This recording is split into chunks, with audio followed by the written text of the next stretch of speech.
You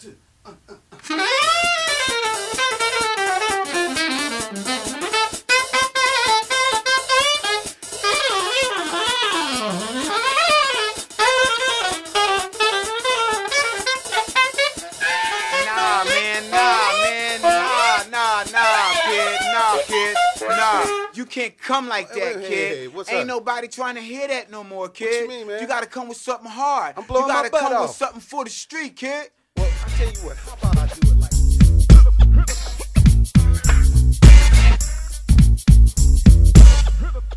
I wanna do it like this.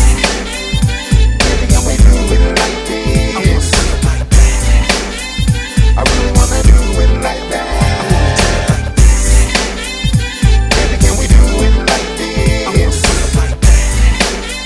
I really wanna do it like that. Throw your hands in the air. You know I like to jam. Ain't no doubt about it. I know y'all like to dance. So let's go with the flow and go for what you know. Good afternoon. We're here today for House of Prayer, and we're here with Anthony Davis. He is continuing in a long line of legendary USC Hall of Fame running backs. Anthony Davis has literally cemented himself as one of the greatest rushers in Pac-8 and NCAA history. He becomes the 6th Trojan in 6 consecutive years to enter college football's national shrine. Anthony, welcome. Thank you. Good to have you. Good to be here. And we are here today. We are celebrating. We're coming up on the holidays, and we're celebrating Thanksgiving.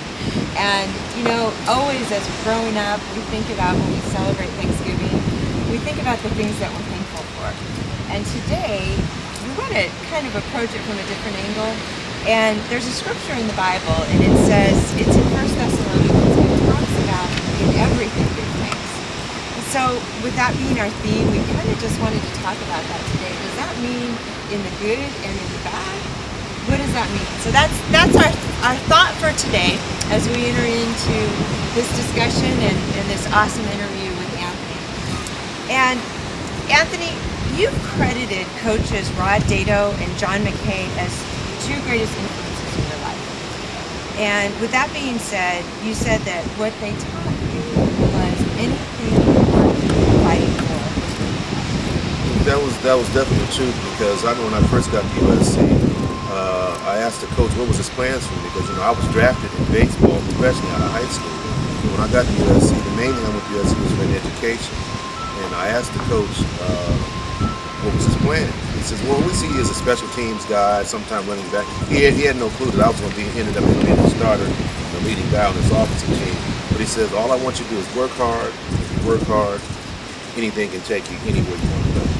And so that lasted with me. And then when it was the baseball season, the same thing Rod Dato would say to me. He says, Tiger, he goes use a favorite word, Tiger. He says, Tiger, if you work hard, with your ability, you will switch hitting outfield, and with your speed, you will. And so those 2 things, I focused. That was my foundation, and with that, I continued to flourish. And not only that, the timing, and everything in life, a lot of things is timing. I had great players around me, great support. And I played in the greatest time in the school's history. Obviously, because I was on 5 national title teams, 2 in football, 3 in baseball. So that was really a phenomenal feat. So I had a lot of surroundings around me, a lot of great people who guided me on and off the field. And those are the 2 anchor people. That's awesome.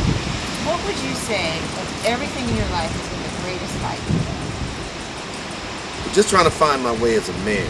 I really didn't have a great relationship with my father, and mostly my mother. And that was a big thing, finding my way as a man. I mean, a lot of times, if you know the day and the situation, environmental, and what going on today with lack of father guidance and the male image, I didn't have that. So that was my biggest task.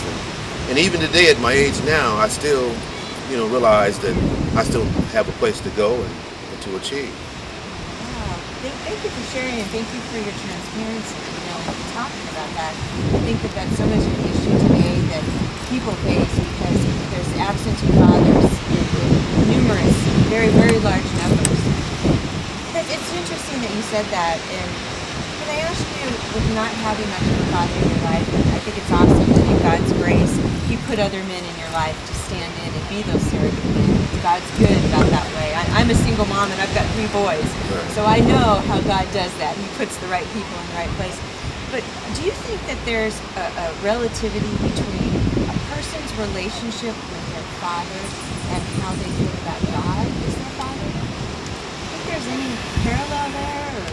Yeah, there's parallel there. You got to have somebody that can lead you. You're spiritual. That's very important. I just know that someone has to replace that. If you don't have it, someone has to fill that void. And the lack of a relationship I have with my father, I have no hate for him. Because I mean, if you do that, that destroys yourself. But in the terms of what happened to me, I remember I was on a high school field, and the guy was named Coach Harrington. He says, you can do whatever you want in your life. He says, don't let anything stop. There's no obstacle that can stop you. He said, you work hard. And he says, life is like a football game. Every time you get knocked down, every time you get up, you get stronger. So remember that. Every time you get knocked, you get stronger and stronger and stronger. So with that inspired me because he saw me throwing a baseball in the outfield. He said, you have a strong arm. And I said, you know, Coach, when I was in Pop 1, I didn't really play that much. And he says, well, look, we need a backup quarterback. And I thought it was cool. This guy's going to ask me to be on the varsity team as a backup because I wasn't going to play. But the first game of the season, our starting quarterback got hurt. Who did he put in? It was me. Wow. And that's what started off. And it resonated in my mind that those things he said about getting hit and any obstacle you can overcome. So that was my start. You know, it's interesting that you said that because here we are talking about Thanksgiving Day, and actually the first Thanksgiving Day was declared by Abraham Lincoln. You know, and Abraham Lincoln, he had more failures than he ever had successes. You know, and it makes me think of another scripture. It says, a righteous man may fall 7 times, but he arises again. You know, and Abraham Lincoln had many failures. He lost someone that he loved dearly. He lost many elections before he ever became president over a 20-year period of time.